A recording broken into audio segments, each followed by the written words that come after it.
Welcome to Strictly Facts, a guide to Caribbean history and culture, hosted by me, Alexandria Miller. Strictly Facts teaches the history, politics, and activism of the Caribbean and connects these themes to contemporary music and popular culture. Welcome, Strictly Facts fam, and welcome back to another episode. Thank you so much for your feedback from our review session and helping our community grow a little bit further. So this week's topic is one that we've touched on a bit.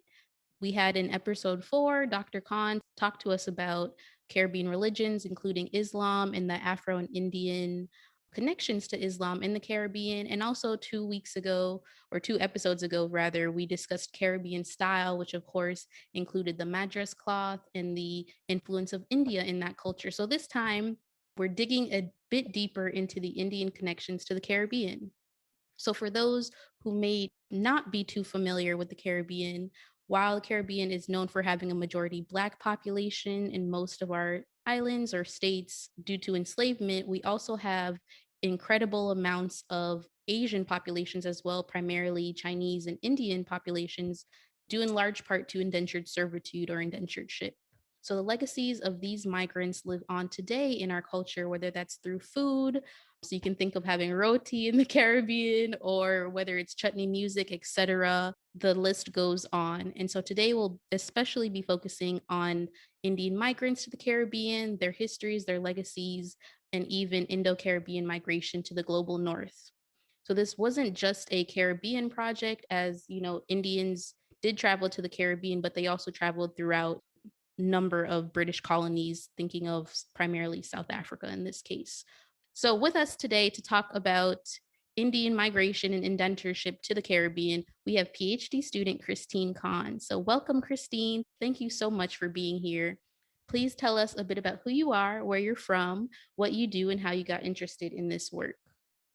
Thank you so much, Alexandria, for having me. I'm really thrilled today to be part of this podcast and to talk a little bit about a lot of the things that I've been piecing together from my own experience and my own research. My name is Cristine Khan, and I am a PhD student in sociology at the CUNY Graduate Center, where I'm currently researching a little bit about the idea of an Indo-Caribbean identity in New York City and what that means for larger processes of racialization within the community, and specifically thinking about the nature and relations between the Caribbean, the Black Caribbean, and the Indo-Caribbean experiences, both in the US and in New York City.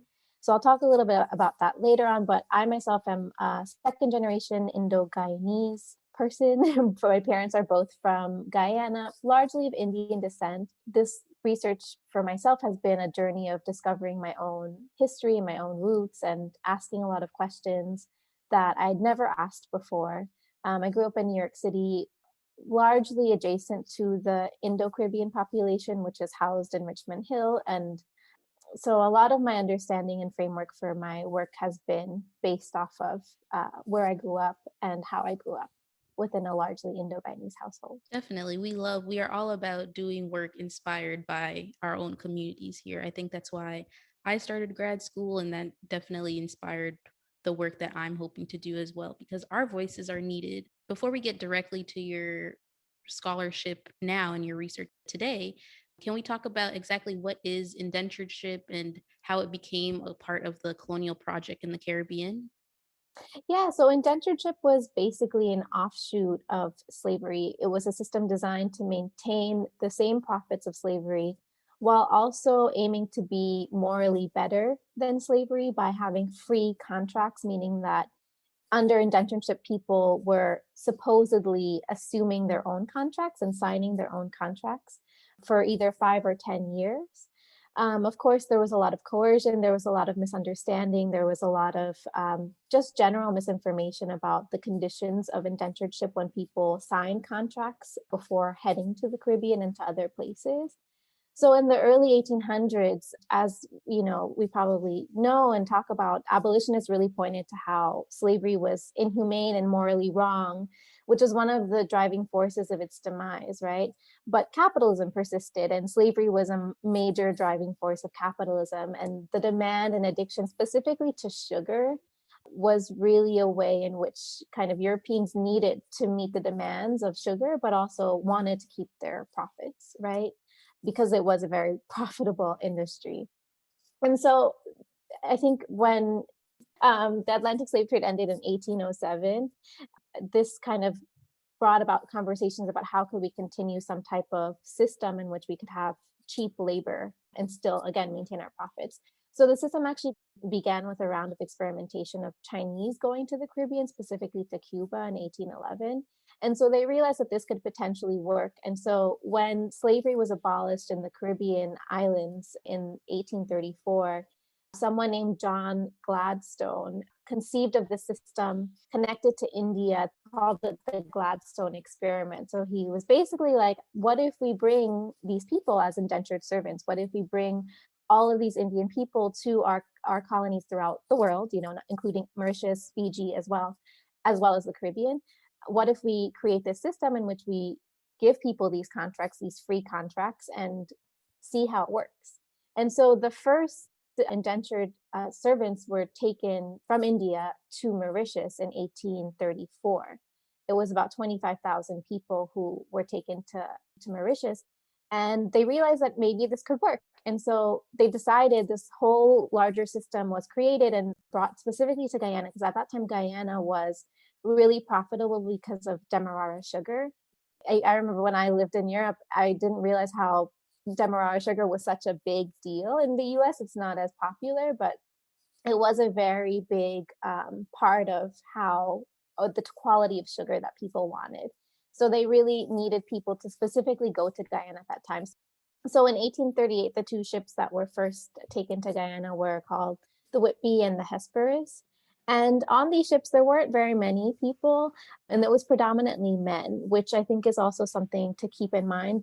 So between 1838 and 1917, about 500,000 people were taken to the Caribbean. And out of that population, there were 239,000 people alone in Guyana. But within those numbers, most of the people who were taken were men. And so a lot of people talk about how this division in gender also played a role in the ways in which gender-based violence still unfolds today in the Caribbean. So there's so many long-lasting effects of indentureship, but just to give you the numbers, so there were 239,000 people taken to Guyana, 147,000 to Trinidad, 38,000 to Jamaica, and the rest were dispersed throughout smaller islands, like St. Vincent was another place that had about, I think, 1,200 people taken. And these are just the indentured servants, right? It's not their offspring. It's not the people who were descendant from them, right? And currently, Guyana is the context I'm most familiar with. They're 40% of the population in Guyana alone, roughly, is of Indian descent, which is the majority. And it's very similar for Trinidad as well. So Guyana and Trinidad are really the high points for where indentured servants from India came. And we see that today in how the Indo-Caribbean population also unfolds in New York City, right? Definitely. So yeah, I just want to take us a step back to where you were talking about a while ago. So indentureship starts largely predominantly in like 1838, which I think is when we think of the colonial project, right? Britain stops the Atlantic slave trade in 1807, but then enslavement is still carried on in the Caribbean colonies themselves. So it isn't till August 1st, 1834, that we see emancipation, which is why oftentimes August 1st is known as Emancipation Day in the Caribbean, because that is when England signed the act to emancipate or to stop slavery on a whole, which was on August 1st, 1834. So I think just looking at the genealogy of the colonial project, like on one hand, it's just very clever if you think about it in a sense, right? They abolished the slave trade early 1800s, but obviously slavery still going on. They stop it in 1834, and 4 years later, you see this offspring of indentured servitude. Appreciate you giving us the numbers, because I think that was one thing I also thought of. So places like Trinidad and Tobago, places like Guyana definitely come to mind when I think of the Indo-Caribbean populations, but also Suriname, which I think in a sense sometimes gets left out of the conversation when we are talking about the Dutch Caribbean. Yeah, that's a really important distinction I think that you made. And I think I say these dates and these numbers because it really hits home how these systems were really contrived and thought of. They weren't things that were designed overnight. There were experiments that were made to see if these things could potentially work for the benefit of Europeans solely, right? And the driving force of all of these systems was, how do we keep our profits and how do we meet our demands, right? So I think it is interesting to frame indentureship as an offshoot of slavery, but it's also important to remember that it wasn't exactly slavery. It wasn't the same conditions as slavery, although there were Indian indentured servants in Guyana were subjected to a lot of harsh rules and regulations and laws, and they couldn't, they were constantly repressed for striking. In Trinidad, you have the example of Jose, for example, in 1884, the Jose riots in Trinidad, where 22 people, Indian people, were killed by the British force, straight up killed, shot on the streets in public for protesting, right? And so there were very many moments of repression, and there were the ways in which the dynamics between the plantation owners and the indentured servants persisted was very similar to slavery, but it wasn't slavery. And that's important to remember, because under indentureship, you were having 5 to 10 year contracts. And I think it was for maybe the first couple of years, it wasn't throughout the whole entire system, but for the first couple of years, people who worked on the land that they were working on for the remainder of their contract were granted that land. That didn't happen after, I think it was the first 10 or 15 years that was allowed, but it didn't continuously happen throughout the whole legacy of indentureship, which was from 1838 to 1917. But it is important to have those distinctions about some of the privileges, if you want to call them, that indentured laborers did have that people who were enslaved did not have, right? But at the same time, scholars like Du Bois, who's a famous sociologist, W. Du Bois, he talks about indentureship in the 1900s as being an extension of the global color line. We have people viewing Walter Rodney in his famous works also viewed slavery, indentureship as an extension of slavery. So there are those comparisons and parallels that are important to remember as well, I believe. And definitely one that I think sort of, in a sense, could support and counter the research that you're doing, right?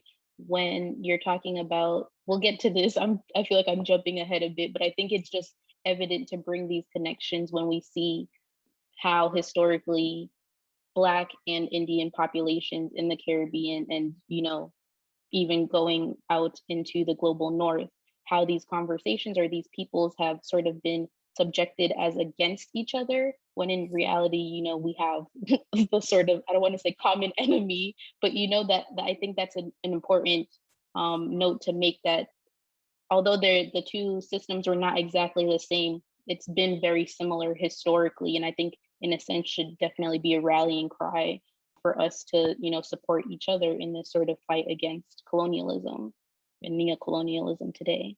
Mm-hmm. I agree. I think that we all have the same legacy of being uprooted, of cultural erasure, of a longing for the past, of a longing for understanding.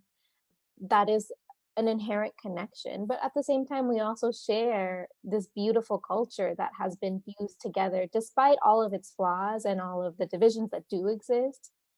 Caribbean people, we love our food, for one. That's one. I mean, I think food should just be the way in which we relate to each other always, because everyone eats roti, everyone eats curry. People debate about whether it's curry chicken or chicken curry, whatever, but but we all share many similar values.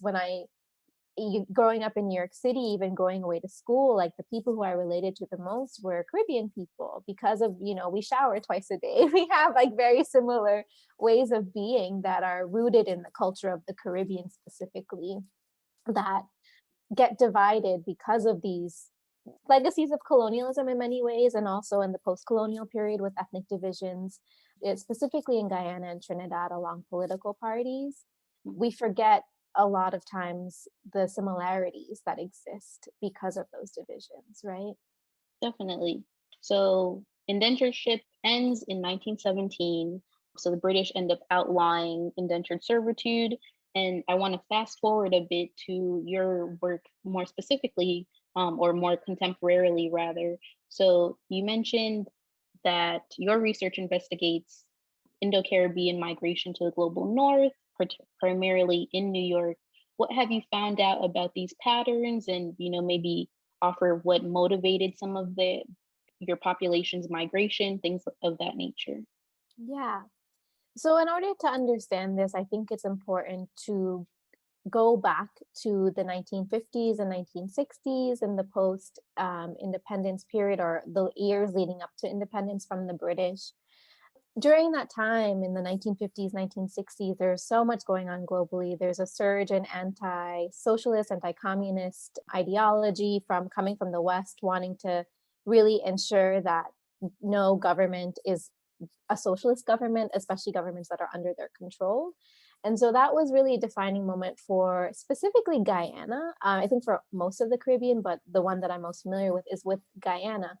And so in 1957, one of the parties that was going to kind of lead this transition period to independence was called the PPP, which is the People's Progressive Party, which was actually a union between an Indian man and a Black man, Forbes Burnham, who's Afro-Guyanese, and Chetty Jagan, who's Indo-Guyanese.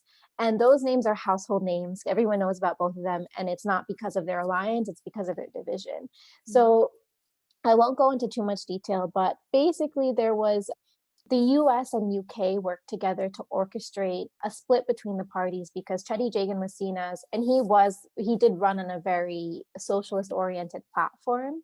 And so the US and the UK, because of their stake within the Caribbean, right, because of the global proximity as well, wanted to ensure that there was no rise of socialism in that part of the world, right? And so they orchestrated the split within the party and kind of gave Forbes Burnham his own platform and funded him and helped in obtaining votes. And some people argue rigging the elections. It is very contested. It's a very gray area of history, I think, that's very politically divided in many ways. And when you read history, it's very divided, and depending on the point of view of the person who's writing it, right?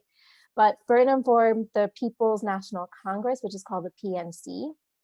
And so that basically started a wave of, which still exists today, ethnic divisions along political lines between Indians and Blacks. And so the PNC is seen as a Black party and the PPP is seen as the Indian party. And so when that split happened in 1961 to 1964, there was a surge in ethnic violence, right? Because people associated the split with Burnham being pro-Black and anti-Indian. And that happened partly because of his platform of wanting to get rid of sugar plantations, which at that point, Indian people were the ones who were working on the sugar plantations. But that was also, I think, one thing that I've been learning about and thinking about more as I read more and as I learn more about this context is about the Black Power movement in the Caribbean that's surging at that time. And I believe, and Walter Rodney points to this as well in his work, and Walter Rodney's a famous radical Guyanese activist. And I'll talk about him a little bit later because his work is becoming relevant to what I'm trying to look at. But he talks about how the Black Power movement kind of created this idea that the Caribbean is pro-Black and anti-Indian. And I think that does influence a little bit the ways in which these divisions are permeated and expanded during that time period. But that's all to say that there was a period of ethnic violence between 1961 and 1964. When I've been interviewing people, they recall that moment, and I'm interviewing mostly Indo-Caribbean people, and they recall that moment of experiencing robberies, women being raped. It's a very harsh period that people have ingrained in their memory. And it's also the period in which a lot of Indian people left Guyana. So you see people, so Burnham was in rule. He was a prime minister from 1964 to 1980. During that time, if you ask any Indian person in Guyana, most of them would probably say that they experienced a lot of discrimination. People talked about how they wouldn't be allowed to board buses, or they wouldn't be able to go into libraries. They had to go online for food rations, mostly in the rural areas. I think that's where people saw a lot of these effects, mostly in the rural areas of Guyana. And so a lot of people began to want to leave because they thought, they didn't have access to opportunities. They didn't have access to food. So a lot of people fled within the late 70s and 80s. Up until now, people are still coming. There's a constant flow of Caribbean migration, I think, always, especially to New York City. But in the 70s and 80s, people from the Indo-Guyanese population specifically fled predominantly to New York City. A large part of that was because of the ethnic networks that were formed in New York City. And in my own family, like my mom's cousins, they had won a lottery and they helped sponsor people to come over. And so her whole family came over. A lot of people also came what they call backtrack, right? Crossing borders, coming undocumented as well. That was a big part of the migration experience as well. But people were eager to flee. And in my interviews, I hear that a lot. So that's to say that a lot of the memories that people, especially the older generations, have who live in New York City of their experiences in Guyana are filled with feelings of discrimination by Black people, feelings of living in very impoverished conditions. It's really not wanting to go back, actually. And a lot of people don't go back. So yeah, that's a little bit about how people came to the US. And then as time has progressed, especially in New York City, and this is how ethnic communities form, right? You have one family arrives to a certain neighborhood, helps establish certain networks, and then it becomes a constant influx of people coming in. We now have in Queens, where I was raised in New York City, an area called Little Guyana that's known as Richmond Hill, South Richmond Hill, and Ozone Park combined together is called Little Guyana, which has really been, in my opinion, and what I've observed and what you see when you walk in that area, very much an Indo-Caribbean community within New York City. And it's the hub of food, it's the hub for culture, it's the hub for events, it's the hub for festivities. Like they have the Pagua Parade that was started in 1990, which I think speaks to the legacy of how long this community has been in New York City. Since 1990, they've had the Pagua Parade on Liberty Avenue, right? So it is pretty established and rooted right now in New York City, in Queens more specifically. There's one thing that I think you touched on a bit earlier, but could you talk a bit about how the sort of migration to the US impacted their outlook on what it means to be Indian, especially in the different context of Indian migrants coming to the US, whether they were directly from India versus Indo-Caribbean migrants? Yeah, it is a little complex. I would say it's very layered because in sociology in sociology of immigration, you have this idea of a proximal host, right? The person who is phenotypically similar to you and culturally similar to you that you would be drawn to when you migrate to a certain place. And technically that would be South Asians for Indo-Caribbean people. But I've actually observed and I've seen through my interviews that people actually distance themselves from South Asians. They learn things like Bollywood songs and movies. And actually, I think the increase in Bollywood movies happened and watching Bollywood movies happened more so in New York than in Guyana. I would argue that. One interviewee I talked to, he was like, we didn't have saris in Guyana. Like you didn't see people walking on Liberty Avenue, or walking on the streets of Guyana with saris. So there has been an exchange of material culture in terms of the music, maybe movies and clothing. But I think in terms of everyday social interaction, there's a lot of distancing. And many of the people I interviewed in both the first generation, so people who migrated here, and the second generation, people like myself who were born or raised in New York City, is that Indian people, South Asian Indian people, actually don't necessarily feel compelled to accept and be open towards Indo-Caribbean people. There's a noted difference. One of the reasons is language, but there's also an idea of kind of like being, so someone in my interviews mentioned that they were called an Indian slave by someone who was South Asian Indian. So there is an idea of like Indo-Caribbeans being almost tarnished Indians, not real Indians. And I've noticed that in the ways in which my participants have talked about their interactions with South Asians. Personally, I've also observed that in my own experience interacting with South Asian Indian people. I don't necessarily feel like I have a lot in common with them, other than maybe like we both know the same Bollywood song because my mom listens to that in the house. I feel like culturally, I actually identify more with other Caribbean people. But that's all to say that while that happens, Indo-Caribbean people actually stick together a lot too. Many people stay within the enclave. You see the second generation, their friend groups being predominantly people of Indo-Caribbean descent. So it becomes very insular. It also becomes almost like a safe space in some ways, because people feel like they're misunderstood and their identity is constantly challenged, and the only people who understand it are the people within. And so that happens a lot, I think, in New York City and within that community, the Indo-Caribbean community in Little Guyana specifically. Which is something I hadn't. I mean, I have Indo-Caribbean friends, but I didn't think about it in that sense. And then I think when that Indian matchmaking show came out on Netflix, there was one person on the show who I think she was from Indo-Guyanese descent. And that was sort of a conversation that she had on the show, that while, in trying to get married, right, that has been a problem for her because she's seen as not particularly Indian because her family was migrated to Guyana. So I thank you for definitely bringing up that perspective. Another thing I wanted to sort of go back to is how I came across your work is through your Medium article, which is titled On Anti-Blackness in the Indo-Caribbean Community. So what inspired you to write it, and how do you see anti-Blackness taking shape? I think we talked a bit about the sentiment in the Caribbean, but also could you talk a bit about it in the US context? Mm-hmm. Yeah. So before I go into that, I'm going to see if I can relate this closely, but I'm glad that you brought up the example of Nadia from Indian matchmaking, because although her experience did reveal this kind of mentality that I was pointing at, and as to how Indo-Caribbean people are not accepted by South Asians, I was actually struck by her presence on the show. I was really curious to know why she felt compelled to go on a show that was called Indian Matchmaking. And I think it speaks to, at the same time, as even though Indo-Caribbean people are maybe rejected in some ways by South Asian Indians, there's a longing to connect to India. There's a longing to be Indian.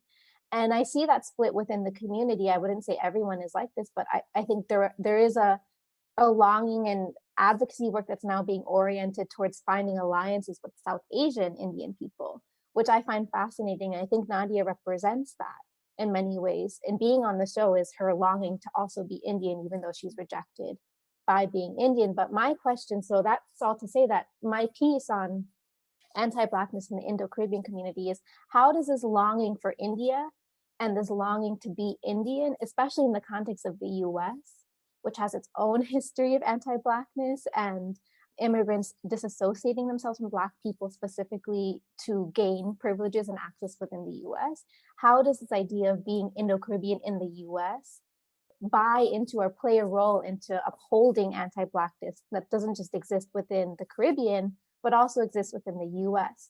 So I've always had this idea, I've always felt like very averse to using the term Indo-Caribbean in describing myself. I see it as a descriptor. It makes sense to call people Indo-Caribbean if you want to identify, the Indian population from the Caribbean. But I think it's being carried on more and more as an identity, right?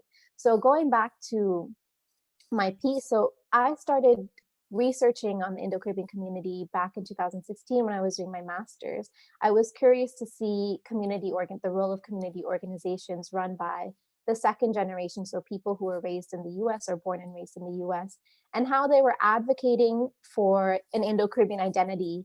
I thought it was really interesting to see young people not just assimilating to American culture, but actually resisting in some ways by trying to reclaim and rediscover their identity and piece together a history that has been very much ignored, I think, within the US, within the Caribbean as well. So I thought that was very powerful. But one thing that I noticed was there was a group that was very active in the past, the Indo-Caribbean Alliance, that in 2010 advocated for Indo-Caribbean as a census category, which I thought was really fascinating because it wasn't just describing yourself as Indo-Caribbean, but taking on an identity, a racial category of Indo-Caribbean, distinguishing oneself as Indo-Caribbean.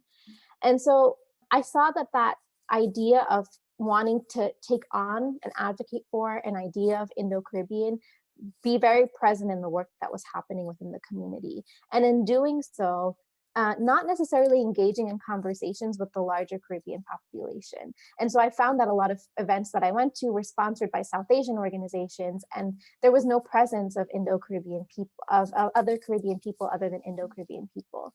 And I remember I facilitated a workshop on Indo-Caribbean history or identity in the US 2018, and someone who came from Brooklyn, from a community organization in Brooklyn, who was Afro-Caribbean, I remember he questioned the term Indo-Caribbean. He was like, why are you even making this distinction? Like, it feels like it's kind of fostering these divides. And that really hit home for me, because I think that's how I was feeling, and I didn't know how to verbalize it, is how does the term Indo-Caribbean foster these divides?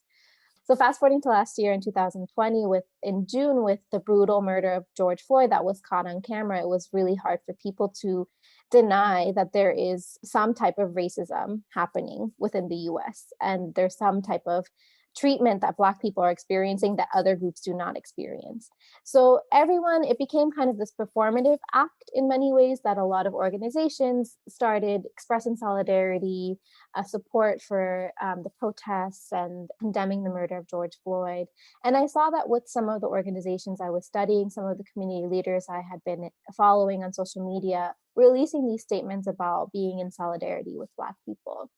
And I found it fascinating, because in the past, when I had tried to bring up these conversations about how is Indo-Caribbean actually divisive, how is being Indo-Caribbean or promoting or advocating for an Indo-Caribbean identity divisive, people brushed over it. No one wanted to engage in conversations about what we should do to kind of include the larger Caribbean in the work that we're doing.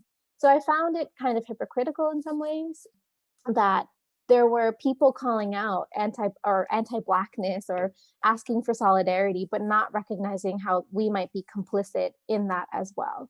And so my piece was kind of, I wrote it just within like an hour. I was enraged. I was so annoyed just seeing certain people talk about anti-Blackness, but not think about how the Indo-Caribbean experience might be intertwined in that as well, might be complicit, how we, even as second generation people who are a little bit more progressive than our parents, might also be upholding a lot of anti-Black sentiment and behaviors and attitudes in the work that we do. And so I wrote that piece, and out of that frustration and thinking about my personal experience growing up, I didn't grow up in Richmond Hill, I grew up in Hollis, which is predominantly Black. And there were a large number of Indo-Caribbean people, but I grew up in a very multiracial block, on my grandma's block. And I remember I talk about in the piece my grandfather telling us to avoid the Black kids at the top of the block. And I read about that because I remember that stuck with me. It stuck with me for so long, until I probably left New York City to go to college. And, that was a whole other way in which I found and learned things about my own identity. But I remember those experiences, and I was like, I don't think I'm the only one who had these experiences. I think people just don't want to talk about it, right? Mm-hmm. And so when I wrote that piece, I was really surprised by how many people came out and talked about, yeah, I experienced this too. And how many, a lot of scholars, a lot of Black scholars actually from the Caribbean, thanking me for writing a piece like that, which I was really surprised by. But at the same time, I also had a lot of Indian people, Indo-Caribbean people, mostly from the older generation, reprimand me. I had hateful comments, people attacking my family, people telling me that I didn't know anything about my history, that I didn't have a right to say anything about Guyana because I was born in the US. And I tried to be cautious of those perspectives as well, right? My perspective, my positionality is someone who was raised in New York City, educated in a very elite white spaces. And a lot of the history that I've learned has been on my own. So I do recognize that as well. But I also think that growing up within New York City in a very predominantly Caribbean community, I do have a say in understanding and kind of locating our experiences, not just within the US, but how it extends beyond the US, right? Because so what I'm arguing in my research right now, so this piece kind of fostered my current research project, which is on how does anti-Blackness get transmitted across generations within the Indo-Caribbean community. And I'm currently writing a more academic piece, but I hope to make something more public at some point. But what I've been finding is how, you know, these sentiments of anti-Blackness go back to the colonial period, right? And that's an easy answer. Like, we can always blame it on the white people. We can always blame it on colonialism, and we should. But at the same time, it becomes warped. The sentiment becomes warped when we come into the context of the US and people see Black as Black, right? They don't make a distinction anymore between Black Caribbeans and Black Americans. Some people do. Some people will say, yeah, and recognize how there are commonalities between Black Caribbeans and Indo-Caribbeans.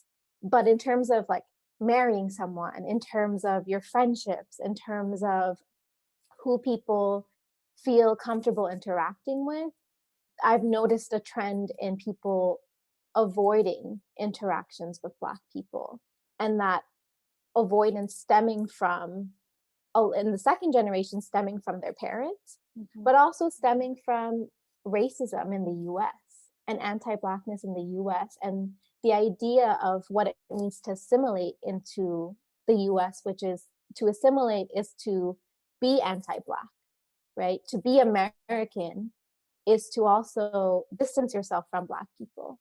And so I see that happening in the first generation and in the second generation. There are also moments of solidarity. I'm not going to just pin it as something that is completely negative, right? There are many moments of solidarity. And we go back, the moments of solidarity go back to the Caribbean, and we forget about those moments of solidarity, right? I was just reading about how in 1938, there's a sugar plantation, Leonora plantation in Guyana, that was really known for its activism. And there was a huge strike that started in Leonora, impacted the rest of the Caribbean as well.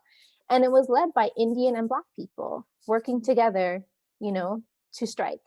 And I want to read a quote by Walter Rodney. Actually, I highlighted it today because I think even Walter Rodney, who is someone who is very siloed because of his politics, especially when we come to the US, we believe in capitalism, we love capitalism. So thinking about anything that's beyond or socialist or radical is really hard for people to imagine.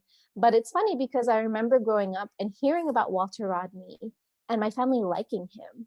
And I asked my dad the other day, I was like, did you support Walter Rodney? He was like, yeah, I loved Walter Rodney. My aunt told me that too.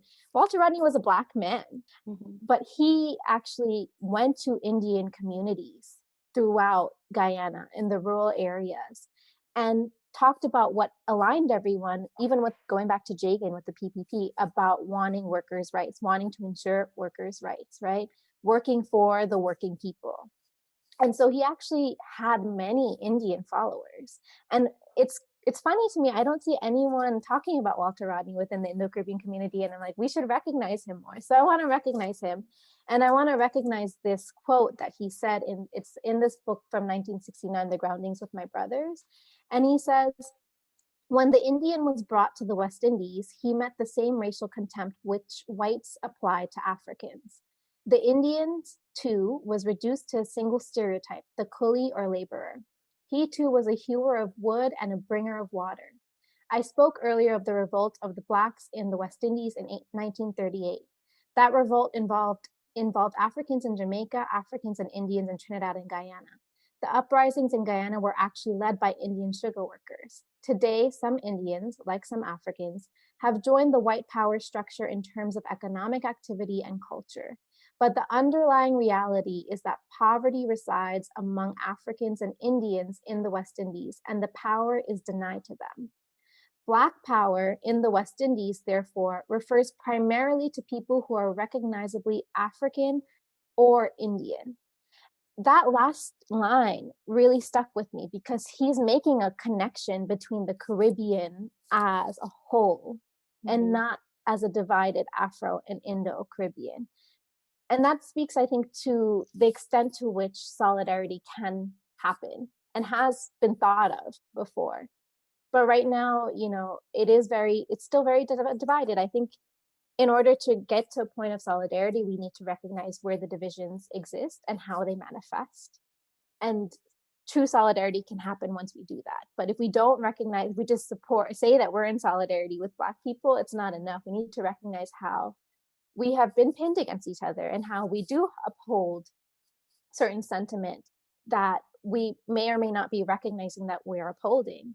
And it's a hard conversation to have. It's pretty messy, and I'm cautious of fostering the divide, with my research. So I'm trying to also remember these moments of solidarity to help myself and help everyone else realize that these are not just imagined ideologies, right? The legacies of anti-Blackness do stem from larger systems of white supremacy and colonialism that we've succumbed to, and we've held on to those mentalities. We need to kind of raise that consciousness to realize that, but it's hard to do, right? It's hard to do in practice.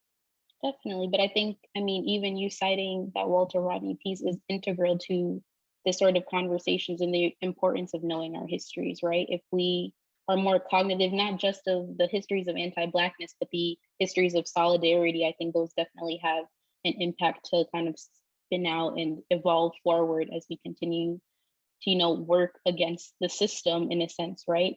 Knowing these histories is integral to us continuing the movement forward. So definitely, I want to ask you, I know we have to wrap up a bit.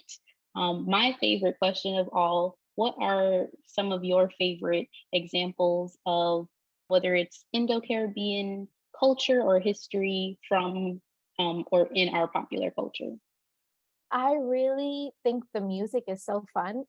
Can be very sexist, but I think I love the way in which like soca chutney merges people, brings people together. The idea of like we all love drumming, we all love moving our bodies in ways that other people don't, I think is really powerful and really important. In terms of like texts that I think should be more integral to how we think about our lives and our histories, there's one text called Kuli Women by Gayucha Bahadur, who really does this amazing archival research and pieces together the history of what she imagined her great-grandmother's story as an Indian woman, as an indentured laborer, would have been like based on the context that she was in. And she does this amazing archival research, and I think it's a great primary document, but also a wonderful narrative to really understand the history of indentureship from the lens of women, because I think when we add the perspective of women to understanding indentured servitude, we gain a lot of wealth of information to understanding how certain inequalities exist today, specifically within the community in Guyana and in the US, gender-based violence. So I think it's important to celebrate certain things like our music, our food, but also recollect and remember the traumas of certain legacies and mindsets that have been imposed on us and still exist in how we live our everyday lives.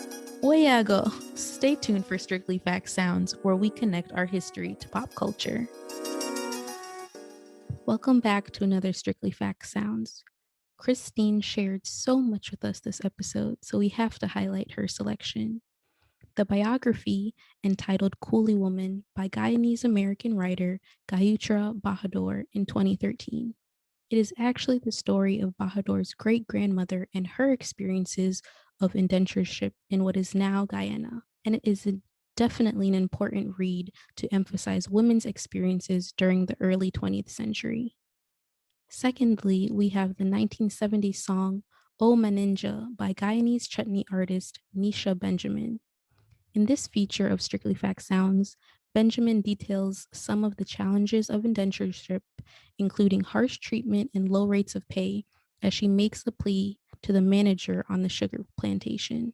These are just some of the cultural artifacts on indentureship, and there are so many more, including the 1961 novel A House for Mr. Biswas by Nobel Prize winner Indo-Trinidadian writer V.S. Naipaul, on the title character's struggle for success in the face of colonialism in Trinidad. Be sure to check out the Strictly Facts syllabus for more, and we'll have countless other things for you to look at. Thank you so much, Cristine, for joining us. Thank you all for listening to this episode. Cristine, please let everyone know where to find you on social media. I'm not really big on social media right now, but I do have a Twitter and an Instagram, so you can follow me there, and on Medium if I post. Definitely, yes. I will post your link to your to your article on the Strictly Facts syllabus and as well in the show notes. So again, everyone, thank you for listening. We look forward to hearing your thoughts, so feel free to message us, tweet us, leave us a voicemail on our website, and we can keep this conversation going. Look more, everyone. Thanks for tuning in to Strictly Facts. Visit strictlyfactspodcast.com for more information from each episode. Follow us at Strictly Facts Pod on Instagram and Facebook, and at Strictly Facts PD on Twitter.